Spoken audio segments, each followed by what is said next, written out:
آج کی ویڈیو میں ہم آپ کو تاریخ کے دو بہت بڑے اور بدترین غداروں کے بارے میں بتائیں گے۔ غداری کی علامت کے طور پر مشہور ہونے والے یہ غدار کون تھے؟ ان دو غداروں نے اپنی قوم و ملت سے کیوں غداری کی اور آخر کار ان غداروں کا انجام کیا ہوا؟ ان سب باتوں کو جاننے کے لیے ویڈیو کو آخر تک ضرور دیکھیں۔ پیارے دوستو، میر جعفر اور میر صادق تاریخ کے دو ایسے غدار گزرے ہیں جنہوں نے اپنی قوم اور وطن سے غداری کے سرٹیفکیٹ حاصل کیے۔ اس لیے آج بھی جب کسی کو غدار ٹھہرایا جاتا ہے تو اس کو میر جعفر اور میر صادق کے القابات دیے جاتے ہیں۔ اس لیے ضروری ہے کہ آپ بھی میر جعفر اور میر صادق کے بارے میں جان سکیں کہ کیسے انہوں نے غداری کے سرٹیفکیٹ حاصل کیے جن کے نام سے آج بھی دنیا نفرت کرتی ہے۔ ہندوستان میں انگریز سب سے پہلے بنگال میں داخل ہوئے کیونکہ بنگال پورے ہندوستان میں سب سے مالدار علاقہ تھا۔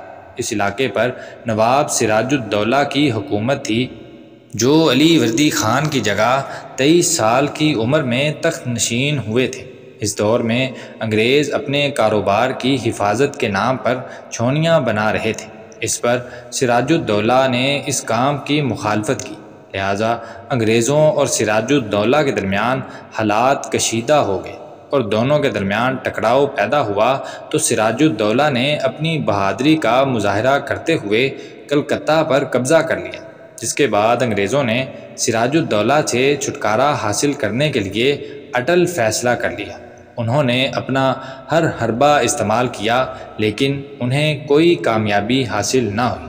اس کے بعد انہوں نے اپنا آخری حربہ استعمال کیا اور نواب سراج الدولہ کے سپہ سالار میر جعفر کو خرید لیا اور ان سے وعدہ کیا کہ اگر آپ ہمارے ساتھ نواب کو ہٹانے میں مدد کریں گے تو ہم آپ کو بنگال کا حکمران بنا دیں گے۔ جون 1757 میں نواب سراج الدولہ نے 55,000 فوج کو تیار کر لیا، جس کے مقابلے میں انگریزوں کی فوج صرف 3,000 تھی، جن پر فتح حاصل کرنا نواب کے دائیں ہاتھ کا کام تھا۔ تب میر جعفر کی غداری کام آئی اور 35,000 پیدل فوج اور 15,000 گھڑ سواروں پر مشتمل دستے منصوبے کے تحت میر جعفر کی ہدایت کے مطابق جنگ سے منہ موڑ گئے۔ نواب سراج الدولہ کو بری طرح شکست ہوئی اور اس کے بعد گرفتار کر لیے گئے۔ بعد میں میر جعفر کے بیٹے نے سراج الدولہ کو قتل کر دیا۔ میر جعفر کو بنگال کا حکمران بنا دیا گیا لیکن وہ انگریزوں کی امیدوں پر پورے نہ اتر سکے۔ انگریزوں نے ان سے اقتدار چھین لیا اور بنگال ہندوستان کا پہلا علاقہ بنا جو ڈائریکٹ کمپنی رول میں آیا۔ میر جعفر جس محل میں رہتے تھے اس کا نام آج بھی نمک حرام ڈیوری سے مشہور ہے۔ اس کے بعد انگریزوں کی فتوحات پوری 100 سال تک جاری رہیں۔ اس پورے دور میں ایک ایسا شخص بھی تھا جنہوں نے ہر محاذ پر انگریزوں کا مقابلہ کیا، جس کا نام ٹیپو سلطان تھا۔ وہ ہندوستان کی ریاست میسور کا حکمران تھا۔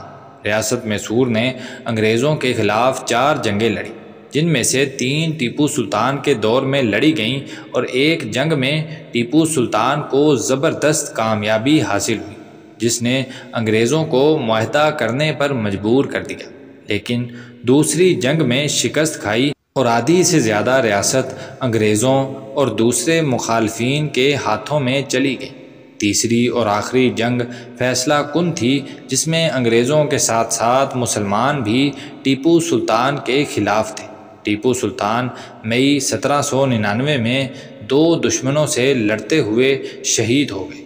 ٹیپو سلطان کی اس شکست میں بنیادی کردار اس کے وزیر میر جعفر کا تھا، کیونکہ انگریز ٹیپو سلطان کو اپنے لیے بڑا خطرہ سمجھتے تھے، لہٰذا انہوں نے اپنا وہی پرانا حربہ استعمال کیا جیسے سراج الدولہ کے خلاف میر جعفر کو لایا گیا تھا، اسی طرح ٹیپو سلطان کے خلاف میر صادق کو لایا گیا۔ انگریزوں نے میر صادق کے مشورے سے مخصوص مقامات اور علاقوں پر حملے کیے اور میسور اور بنگلور پر قبضہ کر لیا۔ جب ٹیپو سلطان کے وفاداروں کو پتہ چلا تو انہوں نے میر صادق کو بھی قتل کر دیا۔